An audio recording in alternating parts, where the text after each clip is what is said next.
마태복음 28장 19절에서 20절을 보겠습니다. 그러므로 너희는 가서 모든 민족들을 가르치고 아버지와 아들과 성령의 이름으로 침례를 주며 내가 너희에게 명령한 모든 것을 가르쳐 지키게 하라. 보라, 내가 세상 끝까지 너희와 항상 함께 있으리라고 하시더라. 아멘. 오전의 주제는 마지막 지상 명령입니다. 마지막 지상 명령. 예수님께서 이제 칼바리 십자가에서 죽으시고 장사되시다가 3일 만에 부활하셔갖고 이 땅에서 40일간의 사역을 했어요. 40일 동안. 그러면서 40일 동안 사역하시면서 그러면은 부활하신 영적인 몸이 어떻게 사셨는가? 우리와 똑같이 먹고 자고 주무시고 다 하셨어요. 그러면은 이 크고 작은 볼 일은 어떻게 보셨는가 궁금할 분도 있을 거예요. 그거 걱정할 필요가 없어요. 자, 천사들도요, 이 땅에 내려와서는 창세기 18절 보면은 아브라함이 급히 빵을 굽고 송아지를 잡아서 음식을 차렸는데 먹었어요. 하늘에서 내려온 천사들도. 그러면 그들은 또 볼 일을 어떻게 봤죠? 우리가 염려할 필요가 없어요. 다 알아서 해결될 일이니까. 우리도 그와 같이 변화받으면 어떻게 되는가? 염려 없어요. 우리도 지상왕국 때 주님과 함께 다시 내려와서 지상왕국에서 1000년 동안 다시 이럴 때 다시 먹고 또 마시고 할 수가 있어요. 또 굶어도 살 수가 있어요. 걱정하지 마세요. 그런 거는. 그러면서 40일 동안 지상사역을 마무리하시면서 마태복음의 마지막 부분이 뭐냐?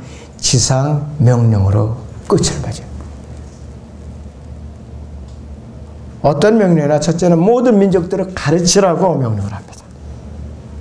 그러므로 너희는 가서 모든 민족들을 가르치고 이렇게 명령을 하고 있어요. 예수 그리스도의 명령을 전파하는 대상이 모든 민족이라고 했어요. All nations라고 할까? 모든 민족. 그래서 민족이 복수 형태로 신약에서 기록되었을 경우에는 이방인들을 말합니다. 신약에서 복수 형태로 민족들이라고 기록될 때는 이방인들을 말하는 것이에요. 구약에서 단수로 민족, 네이션 하면 이스라엘 민족을 말해요. 그래서 이 민족들은 항상 이스라엘 민족을 제외한 이방 민족들을 말하는 것이에요. 이 본문에 전파되는 이 복음은 이방인들에게 전파되는 이 복음을 말하는 것이죠. 우리는 이 명령에 따라서 가능한 한 모든 민족들에게 복음을 전해야 되는 것이죠. 각 지역교회들이 힘을 모아가지고서 좀 미약한 교회는 연합해갖고 큰 교회는 단독으로 선교사들을 파송하죠. 현지에 선교사들을 파송해요. 아직도 저기 이 미개 지역 열대 우림 같은 데 가면은 성경에 없는 종족이 많아요. 글이 없는 민족이 있어요. 아직도 글이 없는 종족. 이런 데는 글을 만들어서 선교사 가서 글을 만들어서 쭉 복음을 번역을 해갖고 가르쳐요. 얼마나 힘들겠어요. 몇 년 전에는 제가 뉴스를 봤는데 TV 뉴스가 나오는데 여의도에서 한글날 어느 종족인가는 제가 아직까지 기억을 못해요. 우리나라에 와가지고 우리나라 선교사가 가갖고 그 나라의 말을 우리나라 한글 자음으로다 입혀갖고 쓰는 거예요. 그래가지고 우리나라에서 한글로서 우리에게 우리 언어를 읽을 수 있는 그런 복을 주시는 하나님께 찬양을 드린다면서 춤을 추는 장면이 나오더라고요. 어느 종족인지 몰라도. 몽골이 지금 하도 13세기 문자가 어려워갖고 러시아 철자로 입혔듯이 그 사람들이 자기 종족 언어를 한글 철자로 입혀서 쓰고 있는 거예요. 그래서 선교사가 이 글자를 만들기 너무 힘드니까 그런 그 예도 있더라고요. 자, 그래서 우리는 모든 민족에게 복음을 줘야 되는데 어떤 이유에서든지 다른 민족에게 선교사를 보내서 복음을 전하는 교회는 복을 받아요. 틀림없이 하나님께 복을 받습니다. 자, 두 번째, 아버지와 아들과 성령의 이름으로 침례를 주라고 그랬거든요. 아버지와 아들과 성령의 이름으로 침례를 주라고 그랬어요. 유대인들이 받는 침례가 아니라 이방인들에게 이제 주는 침례인데 유대인들이 받는 침례는 엄연하게 구별이 되고 있어요. 그 유대인들은 그들이 메시아 방에서 예수 그리스도를 갈보리 십자가에서 십자가에 못 박여 거부하죠. 거부했다 이것이에요. 그랬을 때에 베드로가 그들에게 오순절에 성령이 이제 강림하셔갖고 교회가 탄생된 직후에 유대인들을 향해서 메시지를 전했어요. 그들에게 양심의 찔림을 주기 위해서. 우리 사도행전 2장을 잠깐 보겠습니다.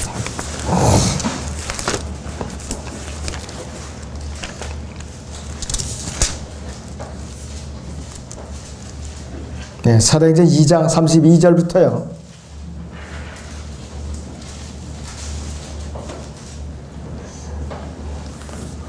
40절까지 옵니다. 사도행전 2장 32절에서 40절까지 어떤 역사가 일어나는가. 이 예수를 하나님께서 살리셨으니 우리 모두가 그 일에 관한 증인이라. 그러므로 그 하나님의 오른손으로 높임을 받고 또 아버지로부터 성령의 약속을 받아서 지금 너희가 보고 듣는 이것을 부어주셨느니라. 다윗은 하늘들로 올라가지 못하였으나 스스로 말하기를 주께서 내 주께 말씀하시기를 내가 네 원수들을 네 발판으로 삼을 때까지 너는 내 오른편에 앉아 있으리라 하셨도다 했으니 그러므로 이스라엘의 온 집이 분명히 알 것은 너희가 십자가에 못 박은 이 예수를 하나님께서 주와 그리스도가 되게 하신 것이라고 하더라. 그들이 이 말을 듣고 마음에 찔림을 받아 베드로와 다른 사도들에게 말하기를 형제 여러분 우리가 어찌하여야 하리까라고 하니 베드로가 그들에게 답변하기를 회개하라. 그리고 죄들을 사함받은 것으로 인하여 너희 각자는 예수 그리스도의 이름으로 침례를 받으라. 그리하면 너희가 성령의 선물을 받으리라. 이 약속은 너희와 너희 자녀에게 한 것이며 또한 먼 곳에 있는 모든 사람 즉 주 우리 하나님께서 부르실 모든 사람에게 하신 것이라고 하더라. 또 여러 가지 다른 말로 증거하고 권고하여 말하기를 너희는 이 사악한 세대로부터 구원을 받으라고 하더라. 그러자 그의 말을 기꺼이 받아들인 사람들은 침례를 받더라. 그리하여 그날에 약 3,000명의 사람이 더 늘었더라. 3,000명의 사람이 더 늘었더라 이랬어요. 자, 그런데 이 사람들이 누구의 이름으로 침례를 받았냐면 예수 그리스도의 이름으로 침례를 받았어요. 예수 그리스도의 이름으로 침례를 받았다 이것이에요. 그런데 이방인들은 아버지와 아들과 성령의 이름으로 침례를 받아요.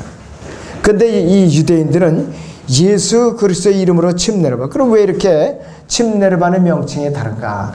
이들은 예수 그리스도를 죽인 죄로 인해서 예수 그리스도의 이름으로 침례를 받는 것이고 이방인들은 복음을 듣고 그 예수님께서 나의 죄를 용서했다는 구원의 복음을 듣고 아버지와 아들과 성령의 이름으로 침례를 받는 것이에요. 자, 그런데 왜 아버지와 아들과 성령의 이름으로 침례를 받는가? 자, 그런데 이 사람들은요 마태복음 28장 19절을 다시 보죠. 본문에 거기다가 책갈피를 끼워 놓으세요. 아예. 네, 우리 사모님 저 찾아드리고 마태복음 28장 19절을 보시면은 거기 다시 보시면은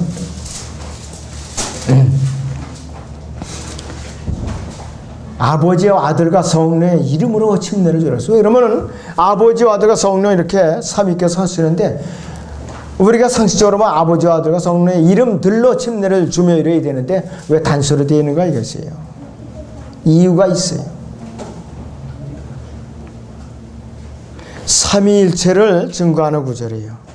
세 인격이 함께 있어도 한 이름을 의미하는 것이에요. 창세기 1장도 원래 태초에 하나님께서 하늘과 땅을 창조하셨느니라 하는데 그 하나님께서 하나님이 엘로힘이라는 말이 히브리어는 복수예요. 복수라 이거예요. 그래서 뉴킹잼 성경이 이 창세기 2장 1절에서 오해를 해가지고서 이 재창조를 갖다 부인해가지고서 이 사람들은 뭐냐면은 창세기 1장 1절부터 틀려요. 잘못해가지고. 교리를 모르면 그렇게 된다 이것이에요. 아버지와 아들과 하나님의 그분은 복수가 아니라 한 하나님이에요. 한 하나님인데 사역이 다를 뿐이에요. 아버지 하나님의 사역, 아들 하나님의 사역, 성령 하나님의 사역이 다 다르다 이것이. 그런데 그 세 분의 이름이 대표해서 주라고 부르는 거예요. 로드, 주라고 부르는 거예요. 그래서 신약시대의 그리스도인들은 주님을 영접해 영원한 생명을 얻으면 침례를 받을 때 내가 아무개 형제, 아무개 자매의 이름의 신앙 고백에 따라서 아버지와 아들과 성령의 이름으로 침례를 줍니다. 이렇게 한다든지, 그렇죠. 내가 아무개 자매님, 아무개 형제님의 신앙 고백에 따라서 주의 이름으로 침례를 줍니다. 두 가지 중에 하나로 하면 되는 것이에요. 두 가지 중에 하나. 그러나 유대인들은 앞으로 대환란 때에 어쩔 수 없이 이들은 예수 그리스도의 이름으로 침례를 받아요. 이 사람들은 그걸로 구원을 받는 것이 아니라 정결의식에 불과해요. 거듭나거나 죄사함을 받는 건 정결의식이에요. 예수 그리스도를 갈보리 십자가 못 박혀 죽인 그 죄를 씻는 정결의식이라 이것이. 그렇기 때문에 이들은 예수 그리스도의 이름으로 정결례를 행하는 거예요. 우리하고 엄청나게 다른 거예요, 차원이. 그래서 지금도 만약에 교회에서 예수 그리스도의 이름으로 침례를 줬다 하면 그 침례는 다시 받아야 돼요. 아버지와 아들과 성령의 이름으로 받든가 주의 이름으로 받든가 침례를 다시 받아야 되는 것이에요. 여러분, 굉장히 이것을 우리가 잘 살펴야 될 일이에요. 하나님은 한 분이시고 아버지와 아들의 관계를 이로서 통해서 알 수가 있는데, 성령님도 주라고 부르시는데 고린도후서 3장 17절을 보겠습니다. 네, 고린도후서 3장의 17절을 보겠습니다. 과연 성령님도 주이신가? 이제 주는 그 영이시니 주의 영이 계신 곳에는 자유가 있느니라. 주의 영이신 그분이 누구인가? 바로 성령님이세요. 하나님도 주이시고 예수 그리스도도 주이시고 성령님도 주예요. 주, 로드. 그때 이것을 여러분들 잘 알고 넘어가야 되는 사항들이에요.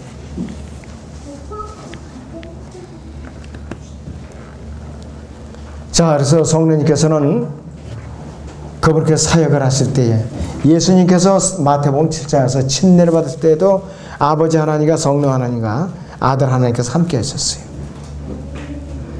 아버지 하나님께서는 하늘에서 너는 내 아들이라고 시인하셨고, 아들 하나님께 직접 요한에게 침례를 받으셨고, 성령 하나님께서는 비둘기 같은 모양으로 내려와서 임하셨다 이것이에요.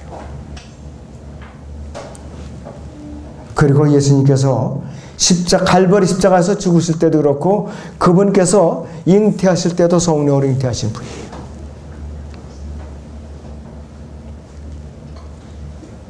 사도행전에서 이방인들에게 이제 사도 바울이 베드로가 침례를 주었을 때는 어떤 이름으로 침례를 주었는가? 주의 이름으로 침례를 줬어요.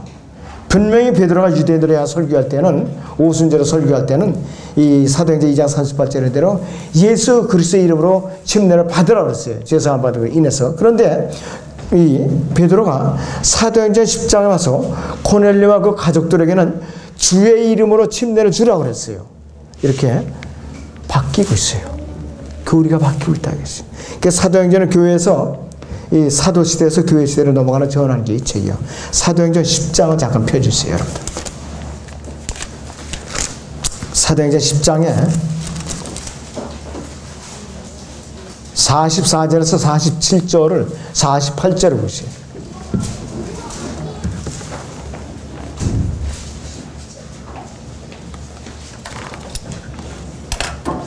베드로가 아직 이런 말을 하고 있을 때 성령께서 그 말씀을 듣는 모든 사람에게 임하시더라. 그러므로 베드로와 함께 온 모든 할례받은 믿는 자들이 성령의 선물을 이방인들에게도 부어주심을 보고 놀라니, 이는 그들이 방언으로 말하며 하나님을 높이는 것을 들음이라. 그때 베드로가 대답하기를, 이 사람들이 우리와 마찬가지로 성령을 받았으니 어느 누가 물로 침례받는 것을 금하리요 하며 주의 이름으로 침례를 받으라고 그들에게 명하더라 그랬어요. 주의 이름으로. 이건 벌써 그리스도인이라 이거예요. 여기서는 교회와 똑같은 방식으로 침례를 받는 것이에요. 자, 그리고 마태복음 28장에 다시 돌아오세요. 19절에 이 지상 명령은 교회 시대에 우리가 전파해야 할 복음으로 적용할 수가 있는 것이에요. 그래서 이 마태복음 28장의 명령은 우리가 교회 시대에 그리스도인들이 순종해야 될 이 명령이라 이것이에요. 28장 19절에 20절. 그렇다고 해서 우리가 이 교회 시대에만 한정시켜서는 안 돼요. 왜? 유대인들에게도 포함이 된다 이것이. 그런데 이 마태복음 28장 19절의 명령이 마가복음 16장하고는 또 상황이 달라요. 다르다 이것이요. 여러분들 마가복음 제가 몇 번이고 강단에서 말씀은 제가 가르쳐 드리는데 마가복음 19장을 잠깐 보겠습니다. 마가복음 16장입니다. 죄송합니다. 마가복음 16장에 15절에서 18절을 보지요. 마가복음 16장 15절에서 18절을 봅니다.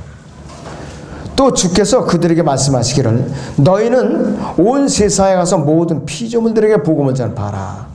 믿고 침례를 받는 자는 구원을 받을 것이나 믿지 않는 자는 정죄함을 받으리라. 믿는 자들에게 이러한 표적들이 따르리니 즉 내 이름으로 그들이 마귀들을 쫓아내고 또 새 방언들로 말하리라. 그들은 뱀들을 집을 것이요 어떤 도구를 마실지라도 결코 해를 입지 않을 것이며 병자에게 안수하면 그들이 회복되리라고 하시더라 그랬습니다.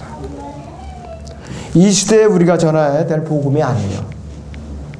대환란 기간에 표적이 수행되는 사도들의 표적이에요. 이것이 바로 이 시대에 우리가 전하는 복음이 아니라 이것이에요.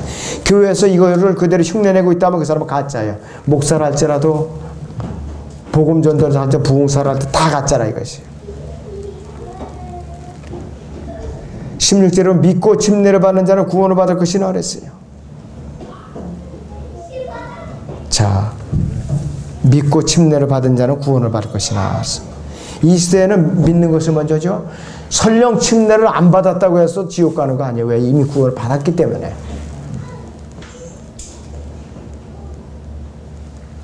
자, 그리고 또 표적이 따르는데 내 이름으로 마귀들을 쫓아내고 새 방언들로 말하리라. 이 교회 시대에 구원받았다고 해서 마귀들을 쫓고 새 방언들을 말하는 사람이 누가 있느냐 이것이에요. 그리고 뱀들을 집을 것이고 어떤 독을 마실지라도 결코 해를 입지 않을 것이라 그랬어요.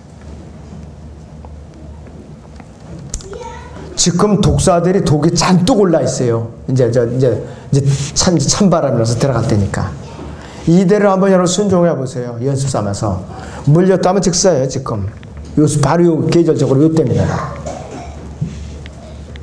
그런데 어떤 부녀가 부흥에 참석했던 농약을 한번 마신 적이 있어요. 바카스 뒤에 보관했던 농약. 즉사했어요. 누구를 원망을 해요? 그 부흥 강사가 이걸 갖다 강조한 거야, 이걸. 그러니 생사람 잡는 거야, 이것이. 교리를 모르면 생사람을 잡는다, 이것이. 사도 바울은요, 배가 난파돼갖고 어느 섬에 난파돼갖고 상륙을 했을 때에 날이 추우니까 불을 피워야 될 거 아니에요. 모닥불을 피웠는데 땔감을 갖다 한 점 이렇게 붓고 이제 모닥불에 넣고 나니까 독사가 튀어가지고서 손등을 딱 물었는데 이게 안 죽는 거예요. 원주민들은 지켜본 거예요. 저 사람이 죽나 사나. 멀쩡하거든요. 그러니까 신인 줄 알고 제사를 지내라고 했던 사건이 다 있지요. 사도행전 28장 보세요. 여러분들 성경 직접 올려놨습니다.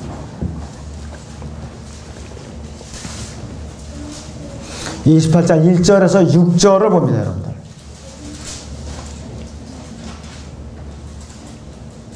구조된 후에 그들은 그 섬이 멜리테라는 것을 알았더라. 원주민들이 우리 각자가 적지 않은 친절을 보여주니라.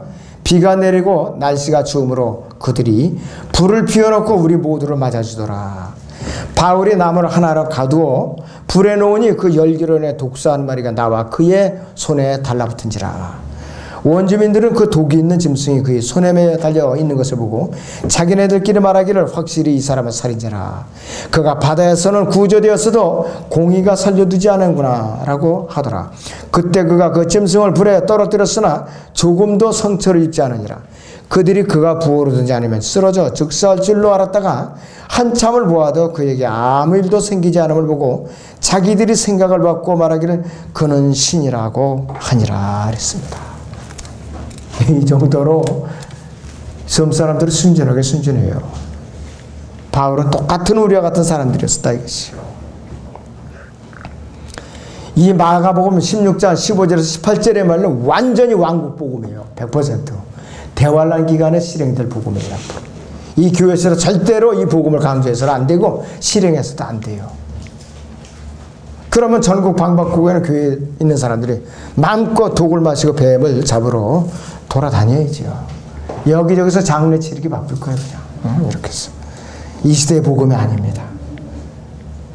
그래서 이 복음은 마가복음, 마태복음 5장이나 9장에 있는 대로 표적들이 등장하는 왕국 복음이고 대환란 기간에서부터 이 지상 왕국의 이제 그 복음이라 이것이에요. 자, 그래서 우리는 이 시대의 은혜의 복음에 순종을 해야 됩니다. 마태복음에서는 예수님께서 5장에서 9장에서는 병든 자를 치유해주고 마귀들을 내쫓고 죽은 자들을 일으키고 이스라엘에게만 가라고 그래갖고 예수님께서 한정을 시켰어요. 마태복음에서는. 그런데 이 맨 마지막에 마태복음 28장 19절에서 28절은 28절 19절에서 20절은 모든 민족 가서 복음을 전하고 아버지와 아들과 성령의 이름으로 침례를 주라고 명령을 했다 이것이. 그래서 여러분들이 순종하는 것이요. 그 여러분들이. 예수 그리스도의 죽으심과 그분의 부활과 장사와 그분의 부활과 더불어 하나님의 은혜의 경륜이 시작되는데 어디서부터나 마태복음 28장 19절부터 시작이 되는 거예요. 하나님의 은혜의 경륜이 바로. 교회 시대가 시작된다 이것이 바로. 이 은혜의 경륜은 예수 그리스도 안에서 우리를 향한 복이에요. 우리를 향한 복. 우리가 뭐 구원을 받는 돈 주고 샀어요? 열심히 땀을 흘려서 샀는가? 아니에요. 거저로 내가 죄인인 것을 왜 내가 타락한 죄인이 되는가 복음을 듣고 알고 내가 왜 아담의 죄의 피가 흐르고 있는가 인정하고 예수님께서 나의 구세주를 인정하고 그분은 나의 구세주를 믿고 영접했을 때 은혜를 주어지는 선물이라 이게 구원 자체가. 그래서 은혜의 선물이라는 것이. 그래서 믿는 자들에게 영원한 생명을 주는 것이라 이것이요.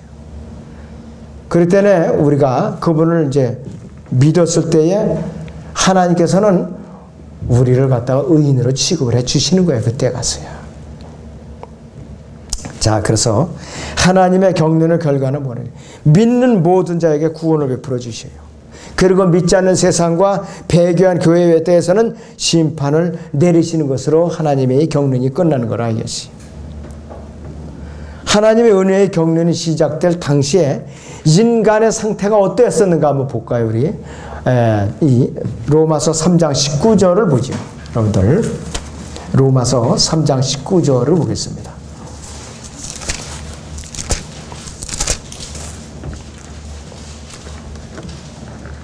이제 율법이 말하는 것은 무엇이나 율법 아래 있는 사람들에게 말하는 것인 줄 우리가 아노니 이는 모든 입을 막고 온 세상이 하나님 앞에 죄가 있게 하려 함이니라 그랬습니다. 그러므로 율법의 행위라는 그분 앞에 의롭게 된 육체가 없나니 이는 율법을 통해서는 죄의 깨달음이 있을 뿐이라 그랬어요. 10절에 보면은 의인은 없나니 없도다 한 사람도 없도다 그랬어요. 5장 12절을 보세요, 여러분들. 이런 년으로 한 사람의 죄가 세상하도록 그 죄의 사망이 왔으니 그래야 모든 사람이 죄를 지었으므로 사망이 모든 사람에게 전달되었다 그랬어요. 한 사람이 누구냐? 아담에서 죄가 이 세상에 들어왔어요. 우리는 아담의 자손들이에요. 아담 안에서 우리는 죄의 피를 갖고 태어났기 때문에 별 수 없이 우리는 태어나자마자 죄인으로 태어난 거예요. 아무리 내가 목욕을 하루에 수십 번씩 하고 다른 피를 수혈을 해서 완전히 다른 사람의 피를 싹 그냥 갈아봐도 우리는 어떻게 하느냐? 죄인에 불과해. 왜? 사람의 피를 받았기 때문에. 그러나 예수님은 하나님의 피를 직접 가져오신 분이에요. 사도행전 2장 28절에 들어. 다만 마리아에는 여인의 그 태만 빌렸을 뿐이죠. 그래가지고서 죄 없이 잉태된 분이라 이것이에요. 그렇기 때문에 그분이 갈보리 십자가의 보혈의 공로를 믿기만 하면 우리는 구원을 받는 것이에요. 자, 그래서 우리 인간의 책임은 뭐냐? 인간의 책임은 무슨 일을 해야 되는가? 예수님께 갈보리 십자가에서 이루는 일에 대해서 우리가 해야 될 일은 뭐냐 이거예요. 요한복음 1장 11절 보세요. 요한복음 1장 11절에서 12절을 보시죠.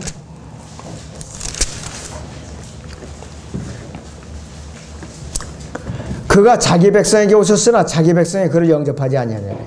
이스라엘 백성에게 오셨으나 십자가 먹어서 거부하고 말았다 그것이에요. 12절에 보니까 그러나 누구든지 이 시대에 우리 그리스도인들 누구든지 그를 영접한 사람들에게는 하나님의 아들들이 되는 권세를 주셨어요. 즉 그의 이름을 믿는 사람들에게 하나님의 아들들이 되는 권세예요. 하나님의 아들들로서 생명체에 기록이 되면 이 땅에서 보면 우리가 부활해서 영원한 세상에 가서 예루살렘에서 복을 누릴 뿐만 아니라 우주 공간 어디에든지 우리가 여행을 할 수가 있어요. 어디에든지. 그분을 믿어야 될 책임이 있어요. 그분을 믿지 않고 끝까지 버티는 자에게는 하나님께서 큰 선물을 이제 갖고 계시는데 그 요한복음 3장 36절을 보세요. 어떤 선물을 주려고 기다리시나. 아들을 믿는 자는 영생을 가졌고 그 아들을 믿지 않는 자는 생명을 보지 못하고 오히려 하나님의 진노가 그 사람 위에 머물러 있느니라 이것이. 일단 누가 복음을 들었어요. 그런데 복음을 거부하는 그 순간부터 그 사람은 지옥으로 가기로 저주받기로 확정되는 거예요. 그 순간부터. 제가 가끔 나가서 지하철역 나가서 전도지를 갖고 이렇게 나눠주는데 어떤 사람들이 제일 완악하냐? 요즘 10대 후반, 20대 초반이 아주 제일 완악해요. 하여튼. 제일 완악해요.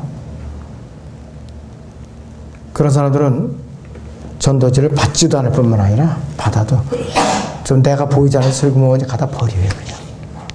그렇게 완악해요. 그런 나이 든 사람들일수록 더 겸손하게 두 손으로 다 이렇게 받더라고요.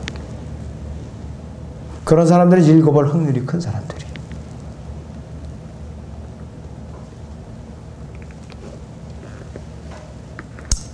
요한복음 6장 보세요. 다시 6장 28절에서 29절 보면 인간의 책임이 있어요. 그들이 주께 말씀드릴 우리가 하나님의 일들을 하려면 무엇을 해야 할까라고 하니 예수께서 대답하여 그들에게 말씀하시기를 이것이 하나님의 일이니 즉 그분이 보내신 일을 그분이 보내신 예수님이에요. 그분이 보내신 일을 너희가 믿는 것이라. 이 시대의 하나님의 일은 뭐냐? 예수님을 믿고 구원받는 것이 하나님의 일이에요. 첫째가. 그리고 내가 말씀으로 잘 다듬어져서 이 소식을 딴 사람에게 전해내서 또 다른 사람이 예수님을 믿게 하고 하는 거 이것이 하나님의 일이에요. 이것이 단순하게 생각하세요, 여러분들. 뭐 여러 가지 복잡한 일을 하자 그러면은 시험에 들게 돼 있어요. 무거운 짐 받게 될 수밖에 없어요, 그 사람은. 내가 예수님 믿고 구원받고 말씀으로 부지런히 성장해서 또 다른 사람에게 기쁜 소식을 전해서 구원받게 하고 그리고 그 사람이 또 다른 사람에게 전하도록 가르치는 거. 이것이 하나님의 일이라 이것이에요. 아주 간단한 거예요. 그런데 만약에 이것을 이 단순한 것을 거부하면은 어떤 결과가 따르냐? 믿지 않은 자들은 하나님의 심판이 있어요. 데살로니가후서 2장을 보지요. 데살로니가후서 2장 7절에서 12절을 봅니다.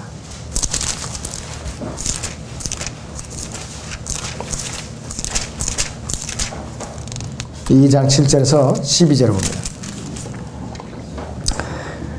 불법의 신비가 이미 활동하고 있나니 현재는 막는 자가 있어 막을 것이나 그가 그 길에서 옮겨질 때까지만 그리하리라. 그러고 나서 그 악한 자가 나타나리니 주께서 그를 자기 입에서 나오는 영으로 소멸하시고 그의 찬란한 오심으로 제거하시리라. 그 악한 자가 오는 것은 사탄의 역사에 따라 모든 능력과 표적들과 거지적들과 멸망하는 자들 안에 있는 모든 불의의 속임수로 오는 것이니 이는 그들이 진리의 사랑을 받아들이지 아니하여 구원을 받지 못하였기 때문이라. 이로 인하여 하나님께서 그들에게 강력한 미혹을 보내시어 거짓말을 믿게 하시면 진리를 믿지 않고 불의를 좋아하는 모든 자로 심판을 받게 하려 하심이라.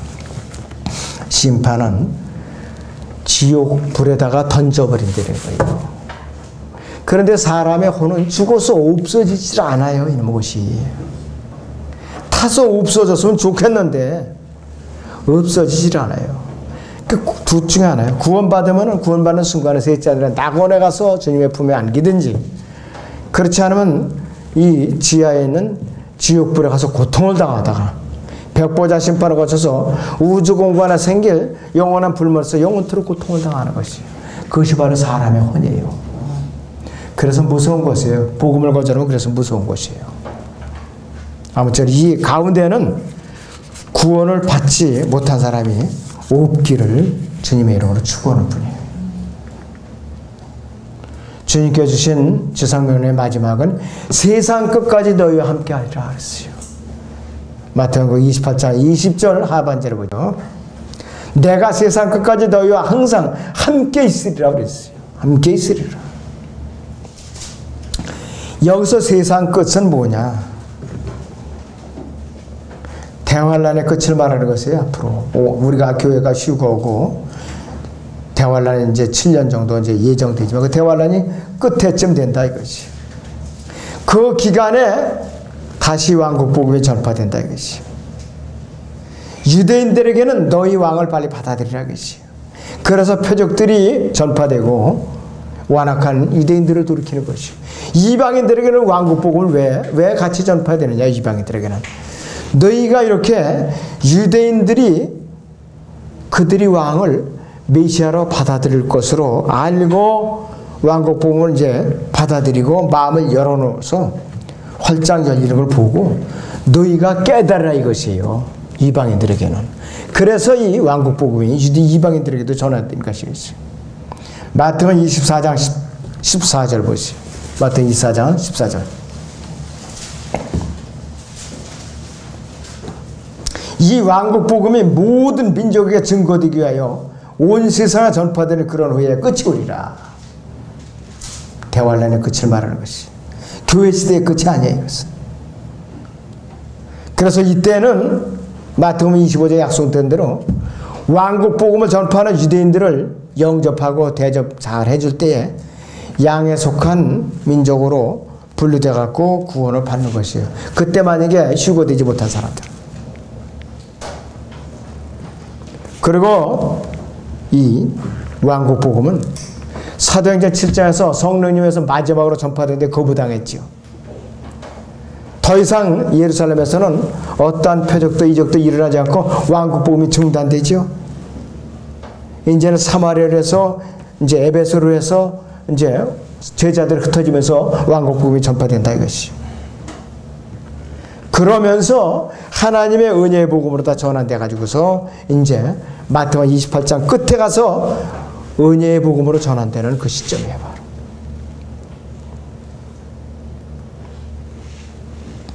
그래서 우리는 이 마태복음 공부할 때는 항상 대환란과 유대인들을 염두에 두면서 공부를 해야 돼요. 염두에 두면서. 이것을 교회 있을 때도 아무데나 적용을 시키면은 생사람 잡게 된다 이것이.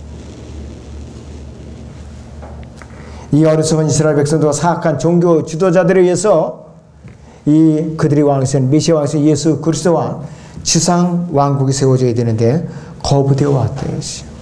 그래서 그 복이 어디에 넘어오느냐? 바로 저나 여러분에게 넘어온 것이에요. 이 교회 시대가 열린 거라 이것이. 자, 그래서 우리는 이 시대에 은혜의 복음을 듣고 구원을 받았으니까 우리가 주님께 진 빚을 갚는 방법은 뭐냐? 우리도 또 이렇게 다른 사람들에게 복음을 전하는 것이에요. 그것이 빚을 빨리 갚는 거예요. 여러분들 욕심 부리지 마세요. 여러 사람 그냥 많이 전해가지고, 응? 내가 하루에 몇 명씩 했는데, 하여튼 그냥 1년에 그냥 몇백 명씩 복음을 전해서 구원받겠다. 이렇게 욕심 부리지 마시고, 단 한 사람을 복음을 전해도 정확하게 복음을 전해서 그 사람이 정확하게 구원을 받고 그 사람의 양육을 받아서 주님의 군사로서 아주 넘치도록 쓰임받기 길러놓으면 그 사람은 상급받아요. 한 사람 목표였어요. 금년이 이제 한 4개월, 3개월 반 정도 남았어요. 요 기간에 여러분들이 딱 한 사람에게 복음을 전해요. 그 사람을 양육시켜서 또 사람을 이제 다른 사람을 이제 복음을 전할 수 있도록 길러요. 그러면은 올해 여러분들 아주 큰 수확을 거둔 거예요. 큰 수확을 거둔 거라 이것이. 그렇게 목표를 어떤 목사들은 저희 그렇게 참 째째한 목사다. 왜 그렇게밖에 그 성도들 이렇게 안 가르치나. 그럴지도 모르지만은 그게 영적으로 굉장히 알찬 수확입니다, 여러분들. 여러분들이 이 마태복음 28장 19절에서 20절의 이 명령에 아무 마음속에 다른 마음을 품지 않고 순수하게 순종을 하시기 바랍니다.